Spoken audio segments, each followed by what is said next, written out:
ওই যে জায়গাগুলো ভেস্টেড জায়গাগুলো কি করে মিউটেশন হয়ে বিক্রি হলো, কিভাবে বালি চলে, কিভাবে লোহা চলে, সেগুলো আমার পাতা নেই, সত্যি পাতা নেই। আপনি দেখেছেন কিছুদিন আগে আমি ধরেছি, কয়লা ধরেছি, কেন উনি কেন সেটা নিয়ে সাপোর্ট করলেন না? সেটা বলতে পারতেন।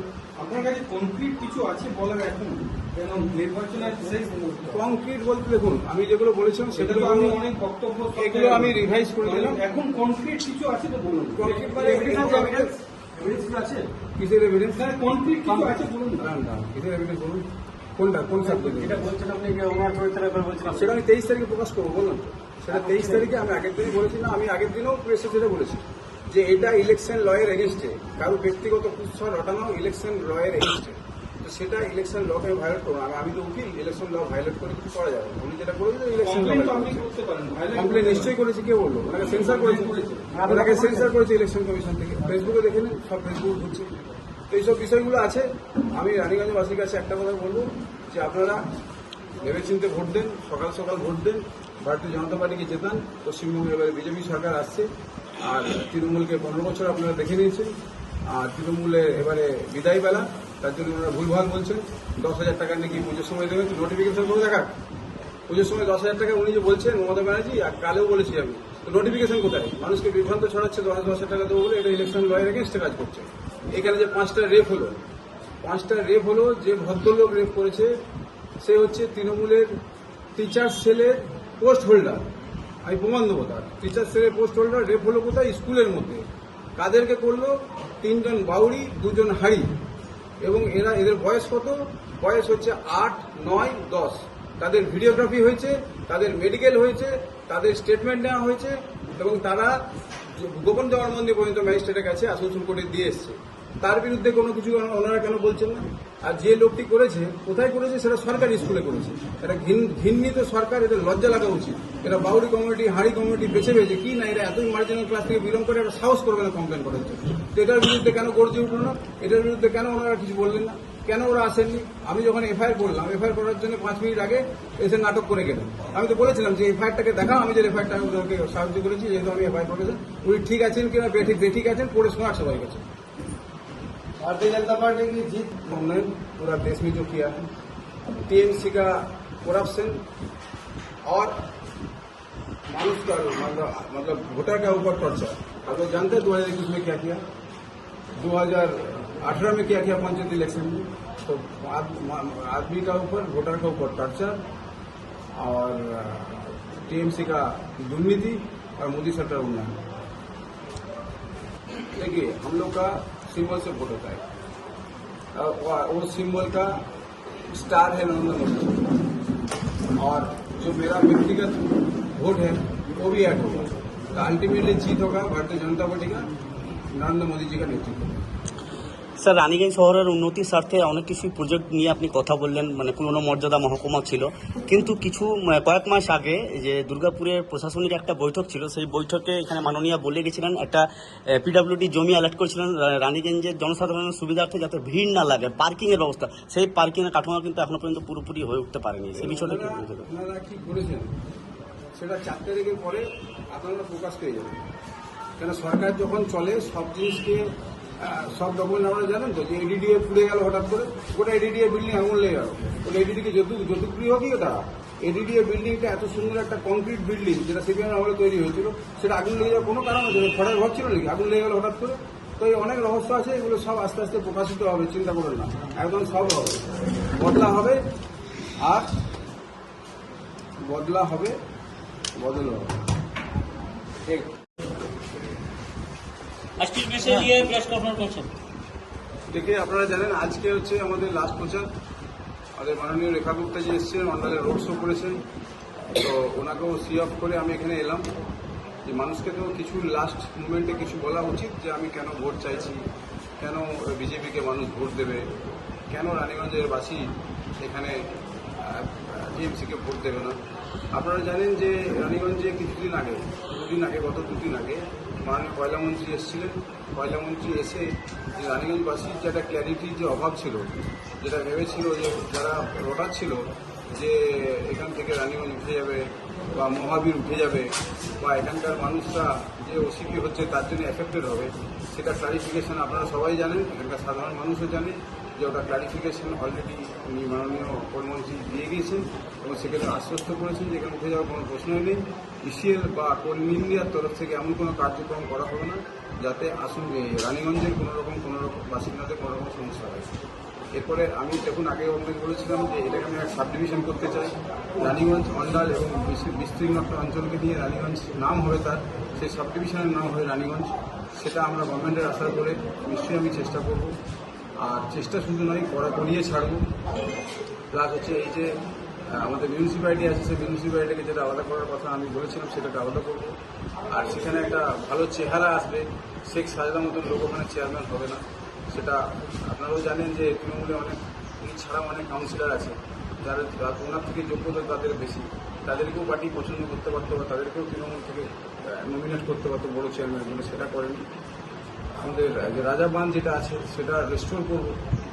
আর রানীগঞ্জের যানজট সমস্যা, সেই সমস্যাটাকে সমাধান করার জন্য যে হকারদেরকে ডেডিকেটেড একটা প্লেস, টোটোওয়ালাদের জন্য আলাদা করে কিছু চিন্তা ভাবনা করা, কেন তারাও সারাদিন ধরে রোদে গরমের মধ্যে পরিশ্রম করে যাচ্ছে, মানুষকে পরিষেবা তারাও দিচ্ছে। আমরা 10 টাকায় যেভাবে টোটো চাপি, ওটা খুব বেয়ার মিনিমাম একটা টাকা, সে টাকায় সংসার চলে না, তবু পেটের দায়ে করতে হচ্ছে। এরপরে আমি যেটা বলেছিলাম আপনাকে, পলিউশনের যে সমস্যা, সেই পলিউশনের সমস্যাটাকেও সমাধান করতে হবে। এই যে বিস্তীর্ণ অঞ্চল যে মঙ্গলপুরের আছে, যে ফ্যাক্টরিগুলো চলছে, সেই ফ্যাক্টরিগুলোর একটা ধোঁয়া থেকে আরম্ভ করে তাদের যে পলিউশন কন্ট্রোল বোর্ড রাজ্য সরকারের অধীন, তারা সার্টিফিকেট দিয়ে দিচ্ছে এবং সেভাবে এই পলিউশনগুলো ছড়াচ্ছে। সেটাকেও আস্তে আস্তে কীভাবে কী করা যায়, কন্ট্রোলিংয়ে আনা যেতে হবে, পারে কি না, বা কন্ট্রোলে আনতে গেলে কী করতে হয়, সেগুলো সবই করা হবে। আর এখানে যে প্ল্যান স্যাংশন হচ্ছে না, মিউনিসিপ্যালিটির যে প্ল্যান, নতুন বাড়ি যেগুলো ফ্ল্যাট বাড়ি হচ্ছে সেগুলো স্যাংশন হচ্ছে, নিশ্চয়ই স্কোয়ার ফিট অনুযায়ী টাকা পাই বলে সেগুলো স্যাংশন হচ্ছে। তো সেগুলোকেও যাতে আমাদের প্ল্যান স্যাংশন হয় এবং আসানসোল মিউনিসিপ্যাল কর্পোরেশন থেকে যতদিন না ভাঙছে ততদিন অব্দি আসানসোল মিউনিসিপ্যাল কর্পোরেশন থেকে যেন রানীগঞ্জবাসীর যা বাড়ি হবে সেটা যেন উইথ প্ল্যান হয়, সেটারও ব্যবস্থা করব। অন্ডালের জন্য আমি যেটা বলেছি যে আপনার যে ব্রিজ যেটা আছে অন্ডালের, যে ব্রিজটা আমাদের আপনারা জানেন তৃণমূলের প্রার্থী কারুবরণ মণ্ডল, তার জন্য ওই ব্রিজটা হয়নি। যদিও ওই ব্রিজটা হচ্ছে আপনার ন্যাশনাল হাইওয়ে, কিন্তু তাতে প্ল্যানিং এবং যা মাপ আছে, তাতে যা ড্রয়িং আছে আমি দেখেছি, তাতে এন্ট্রি এক্সিট ছিল। সেই এন্ট্রি এক্সিটটা উনি তখন ছিলেন, পঞ্চায়েত সমিতির সভাপতি ছিলেন, উনি করতে দেননি। উনি এবং তৎকালীন বিডিও সাহেব যিনি ছিলেন অন্ডালের, তারা মিলে করেছেন। আমি এটাও আমি অন্ডালবাসীকে বলেছি যে এটা পরবর্তীকালে এটা এন্ট্রি এবং এক্সিট যেগুলো ছিল প্ল্যান মাফিক, সেটা করার ব্যবস্থা করবে। তার জন্য যদি কারো ব্যক্তিগত স্বার্থ পূর্ণ হয় সেটা হবে, কোনো অসুবিধা নেই। আর স্বাস্থ্য ব্যবস্থা যেটা আমি বলেছিলাম যে রানীগঞ্জ এবং অন্ডাল স্বাস্থ্য ব্যবস্থা বলে কিছু নয়, যে কটা প্রাইভেট নার্সিংহোম বা মাল্টি স্পেশালিটি হসপিটাল, তাদের দ্বারাই আজকে মানুষ টিকে আছে বা বেঁচে আছে, তাদের কাছে চিকিৎসা পাচ্ছে।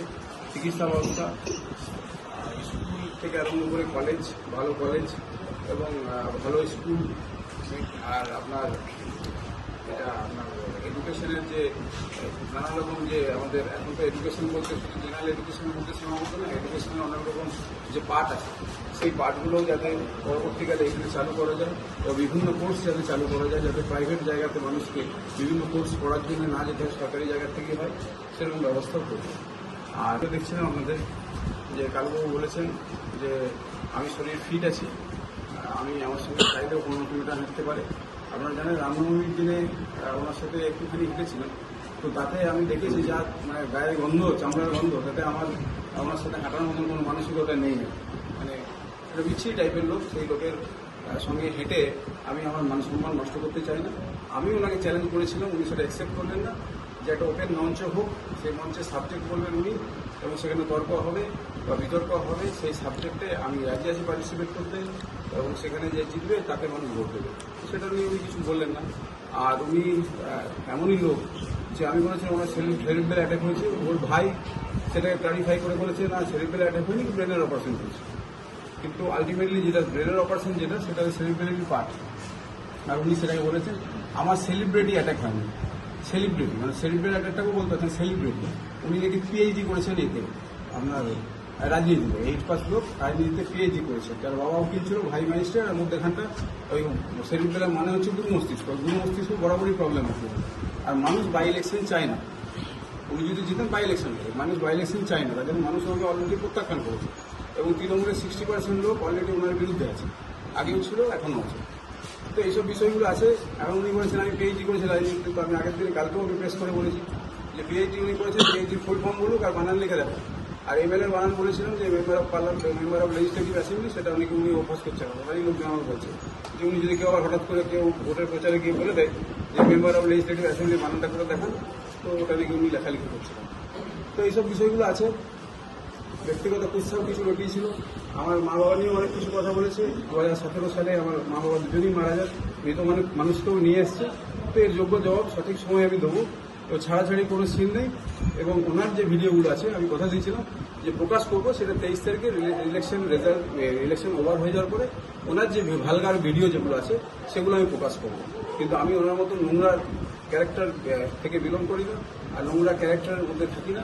তার জন্য ওনার ক্যারেক্টার কি উনি বলেছেন, ওনার ক্যারেক্টার ওটা অন্ডালবাসীর কাছে জেনে রাখুন যে কোন ট্রাইবেল লেডি কার সাথে কি আছে না আছে, তার ভাই বোনের সম্পর্ক কতটা ভালো ভাই বোনের সম্পর্ক, সেটা আপনারা জেনে নেন, তাহলেই বুঝতে পারবেন। কথা নাই মানে উনি যেটা বলতে চাইছেন। আজকের বিষয় নিয়ে প্রেস কনফারেন্স করছেন। দেখে আপনারা জানেন আজকে হচ্ছে আমাদের লাস্ট প্রচার। আমাদের মাননীয় রেখা গুপ্তা যে এসেছিলেন, অন্ডালে রোড শো করেছেন, তো ওনাকেও সি অফ করে আমি এখানে এলাম যে মানুষকে তো কিছু লাস্ট মুভমেন্টে কিছু বলা উচিত যে আমি কেন ভোট চাইছি, কেন বিজেপিকে মানুষ ভোট দেবে, কেন রানীগঞ্জের বাসী এখানে টিএমসিকে ভোট দেবে না। আপনারা জানেন যে রানীগঞ্জে কিছুদিন আগে গত দুদিন আগে মাননীয় কয়লামন্ত্রী এসেছিলেন। কয়লামন্ত্রী এসে যে রানীগঞ্জবাসীর যে একটা ক্ল্যারিটির যে অভাব ছিল, যেটা ভেবেছিল যে যারা ভোটার ছিল যে এখান থেকে রানীগঞ্জ উঠে যাবে বা মহাবীর উঠে যাবে বা এখানকার মানুষরা যে ওসিপি হচ্ছে তার জন্য এফেক্টেড হবে, সেটা ক্লারিফিকেশন আপনারা সবাই জানেন, এখানকার সাধারণ মানুষও জানে যে ওটা ক্লারিফিকেশন অলরেডি উনি মাননীয় প্রধানমন্ত্রী দিয়ে গিয়েছেন এবং সেক্ষেত্রে আশ্বস্ত করেছেন যে এখানে উঠে যাওয়ার কোনো প্রশ্নই নেই। ইসিএল বা কোল ইন্ডিয়ার তরফ থেকে এমন কোনো কার্যক্রম করা হবে না যাতে রানীগঞ্জের কোনো রকম বাসিন্দাদের কোনো রকম সমস্যা হয়। এরপরে আমি দেখুন আগে আপনাকে বলেছিলাম যে এটাকে আমি এক সাব ডিভিশন করতে চাই। রানীগঞ্জ, অন্ডাল এবং বিস্তীর্ণ একটা অঞ্চলকে নিয়ে রানীগঞ্জ নাম হবে তার, সেই সাব ডিভিশনের নাম হবে রানীগঞ্জ। সেটা আমরা গভর্নমেন্টের আশা করে নিশ্চয়ই আমি চেষ্টা করব। আর চেষ্টা শুধু নয়, করিয়ে ছাড়বো। প্লাস হচ্ছে এই যে আমাদের মিউনিসিপ্যালিটি আছে, সেই মিউনিসিপ্যালিটিকে যেটা আলাদা করার কথা আমি বলেছিলাম সেটাকে আলাদা করবো। আর সেখানে একটা ভালো চেহারা আসবে, শেখ সাজেদার মতন লোক ওখানে চেয়ারম্যান হবে না। সেটা আপনারাও জানেন যে তৃণমূলে অনেক ছাড়াও অনেক কাউন্সিলর আছে যারা ওনার থেকে যোগ্যতা তাদের বেশি, তাদেরকেও পার্টি পছন্দ করতে পারতো বা তাদেরকেও তৃণমূল থেকে নমিনেট করতে পারতো বড় চেয়ারম্যান বলে, সেটা করেনি। আমাদের যে রাজা বাঁধ যেটা আছে সেটা রেস্টোর করব। আর রানীগঞ্জের যানজট সমস্যা, সেই সমস্যাটাকে সমাধান করার জন্য যে হকারদেরকে ডেডিকেটেড একটা প্লেস, টোটোওয়ালাদের জন্য আলাদা করে কিছু চিন্তা ভাবনা করা, কেন তারাও সারাদিন ধরে রোদে গরমের মধ্যে পরিশ্রম করে যাচ্ছে, মানুষকে পরিষেবা তারাও দিচ্ছে। আমরা 10 টাকায় যেভাবে টোটো চাপি, ওটা খুব বেয়ার মিনিমাম একটা টাকা, সে টাকায় সংসার চড়ানো, তবু পেটের দায়ে করতে হচ্ছে। এরপরে আমি যেটা বলেছিলাম আপনাকে, পলিউশনের যে সমস্যা, সেই পলিউশনের সমস্যাটাকে সমাধান করতে হবে। এই যে বিস্তীর্ণ অঞ্চল যে মঙ্গলপুরের আছে, যে ফ্যাক্টরিগুলো চলছে, সেই ফ্যাক্টরিগুলোর একটা ধোঁয়া থেকে আরম্ভ করে তাদের যে পলিউশন কন্ট্রোল বোর্ড রাজ্য সরকারের অধীন, তারা সার্টিফিকেট দিয়ে দিচ্ছে এবং সেভাবে এই পলিউশনগুলো ছড়াচ্ছে। সেটাকেও আস্তে আস্তে কীভাবে কী করা যায়, কন্ট্রোলিংয়ে আনা যেতে হবে, পারে কি না, বা কন্ট্রোলে আনতে গেলে কী করতে হবে, সেগুলো সবই করা হবে। আর এখানে যে প্ল্যান স্যাংশন হচ্ছে না, মিউনিসিপ্যালিটির যে প্ল্যান নতুন বাড়ি যেগুলো ফ্ল্যাট বাড়ি হচ্ছে সেগুলো স্যাংশন হচ্ছে, নিশ্চয়ই স্কোয়ার ফিট অনুযায়ী টাকা পাই বলে সেগুলো স্যাংশন হচ্ছে। তো সেগুলোকেও যাতে আমাদের প্ল্যান স্যাংশন হয় এবং আসানসোল মিউনিসিপ্যাল কর্পোরেশন থেকে যতদিন না ভাঙছে ততদিন অব্দি আসানসোল মিউনিসিপ্যাল কর্পোরেশন থেকে যেন রানীগঞ্জবাসী যা বাড়ি হবে সেটা যেন উইথ প্ল্যান হয়, সেটারও ব্যবস্থা করব। অন্ডালের জন্য আমি যেটা বলেছি যে আপনার যে ব্রিজ যেটা আছে অন্ডালের, যে ব্রিজটা আমাদের আপনারা জানেন তৃণমূলের প্রার্থী কারুবরণ মণ্ডল, তার জন্য ওই ব্রিজটা হয়নি। যদিও ওই ব্রিজটা হচ্ছে আপনার ন্যাশনাল হাইওয়ে, কিন্তু তাতে প্ল্যানিং এবং যা মাপ আছে, তাতে যা ড্রয়িং আছে আমি দেখেছি, তাতে এন্ট্রি এক্সিট ছিল। সেই এন্ট্রি এক্সিটটা উনি তখন ছিলেন, পঞ্চায়েত সমিতির সভাপতি ছিলেন, উনি করতে দেননি। উনি এবং তৎকালীন বিডিও সাহেব যিনি ছিলেন অন্ডালে, তারা মিলে করেছেন। আমি এটাও আমি অন্ডালবাসীকে বলেছি যে এটা এর পরবর্তীকালে এটা এন্ট্রি এবং এক্সিট যেরকম ছিল প্ল্যান মাফিক সেটা করার ব্যবস্থা করবো। তার জন্য যদি কারো ব্যক্তিগত স্বার্থ পূর্ণ হয় সেটা হবে, কোনো অসুবিধা নেই। আর স্বাস্থ্য ব্যবস্থা যেটা আমি বলেছিলাম যে রানীগঞ্জ এবং অন্ডাল স্বাস্থ্য ব্যবস্থা বলে কিছু নাই। যে কটা প্রাইভেট নার্সিংহোম বা মাল্টি স্পেশালিটি হসপিটাল তাদের দ্বারাই আজকে মানুষ টিকে আছে বা বেঁচে আছে, তাদের কাছে চিকিৎসা পাচ্ছে। চিকিৎসা ব্যবস্থা স্কুল থেকে আরম্ভ করে কলেজ, ভালো কলেজ এবং ভালো স্কুল, আর আপনার এটা আপনার এডুকেশনের যে নানা রকম যে আমাদের এখন তো এডুকেশন বলতে শুধু জেনারেল এডুকেশনের মধ্যে সীমাবদ্ধ না, এডুকেশনের অনেক রকম যে পার্ট আছে সেই পার্টগুলোও যাতে পরবর্তীকালে এখানে চালু করা যায় বা বিভিন্ন কোর্স যাতে চালু করা যায়, যাতে প্রাইভেট জায়গাতে মানুষকে বিভিন্ন কোর্স পড়ার জন্য না যেতে হয়, সরকারি জায়গা থেকে হয়, সেরকম ব্যবস্থাও করবে। আর দেখছিলাম আপনাদের যে কালুবাবু বলেছেন যে আমি শরীর ফিট আছি, আমি আমার সঙ্গে চাইলেও 15 কিলোমিটার হাঁটতে পারে। আপনারা জানেন রামনবমীর দিনে ওনার সাথে একটুখানি হেঁটেছিলাম, তো তাতে আমি দেখেছি যা মানে গায়ের গন্ধ, চামড়ার গন্ধ, তাতে আমার ওনার সাথে হাঁটার মতন কোনো মানসিকতা নেই। মানে একটা বিচ্ছিরি টাইপের লোক, সেই লোকের সঙ্গে হেঁটে আমি আমার মান সম্মান নষ্ট করতে চাই না। আমি ওনাকে চ্যালেঞ্জ করেছিলাম, উনি সেটা অ্যাকসেপ্ট করলেন না, যে একটা ওপেন মঞ্চ হোক, সেই মঞ্চে সাবজেক্ট বলবেন উনি এবং সেখানে তর্ক হবে বা বিতর্ক হবে, সেই সাবজেক্টে আমি রাজি আছি পার্টিসিপেট করতে এবং সেখানে যে জিতবে তাকে মানুষ ভোট দেবে। সেটা নিয়ে উনি কিছু বললেন না। আর উনি এমনই লোক যে আমি বলেছিলাম ওনার সেরিব্রাল অ্যাটাক হয়েছে, ওর ভাই সেটাকে ক্লারিফাই করে বলেছে না সেরিব্রাল অ্যাটাক হয়নি, ব্রেনের অপারেশন হয়েছে। কিন্তু আলটিমেটলি যেটা ব্রেনের অপারেশন যেটা সেটা সেরিব্রালেরই পার্ট। আর উনি সেটাকে বলেছেন আমার সেলিব্রিটি অ্যাটাক হয়নি। সেলিব্রিটি মানে সেলিব্রিটি অ্যাটাকটাকেও বলতে পারছেন সেলিব্রিটি। উনি নাকি পিএইচডি করেছেন এতে আপনার রাজনীতিতে, 8 পাস লোক রাজনীতিতে পিএইচডি করেছেন। তার বাবা উকিল ছিল, ভাই ম্যাজিস্ট্রেট, আর মধ্যেখানটা ওই সেলিব্রিটির মানে হচ্ছে দূর মস্তিষ্ক। দূর মস্তিষ্ক বরাবরই প্রবলেম আছে। আর মানুষ বাই ইলেকশন চায় না। উনি যদি জিতেন বাই ইলেকশন করে, মানুষ বাই ইলেকশন চায় না, তার জন্য মানুষ ওনাকে অলরেডি প্রত্যাখ্যান করেছে এবং তৃণমূলের 60% লোক অলরেডি ওনার বিরুদ্ধে আছে, আগেও ছিল এখনও আছে। তো এইসব বিষয়গুলো আছে। এখন উনি বলেছেন আমি পিএইচডি করেছি রাজনীতিতে, তো আমি আগের দিনে কালকেও আমি প্রেস করে বলেছি যে পিএইচডি উনি করেছেন, পিএইচডির ফুল ফর্ম বলুক আর বানান লিখে দেবেন।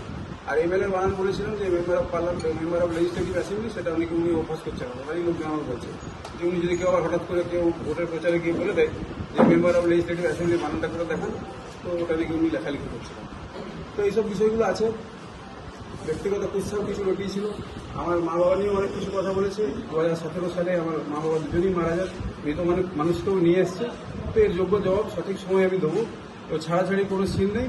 এবং ওনার যে ভিডিওগুলো আছে আমি কথা দিয়েছিলাম যে প্রকাশ করবো, সেটা 23 তারিখে ইলেকশন রেজাল্ট, ইলেকশন ওভার হয়ে যাওয়ার পরে ওনার যে ভালগার ভিডিও যেগুলো আছে সেগুলো আমি প্রকাশ করবো। কিন্তু আমি ওনার মতো নোংরা ক্যারেক্টার থেকে বিলং করি না, আর নোংরা ক্যারেক্টারের মধ্যে থাকি না। তার জন্য ওনার ক্যারেক্টার কি উনি বলেছেন, ওনার ক্যারেক্টার ওটা অন্ডালবাসীর কাছে জেনে রাখুন যে কোন ট্রাইবাল লেডি কার সাথে কি আছে না আছে, তার ভাই বোনের সম্পর্ক কতটা ভালো ভাই বোনের সম্পর্ক, সেটা আপনারা জেনে নেন, তাহলেই বুঝতে পারবেন। কথা নাই মানে উনি যেটা বলতে চাইছেন।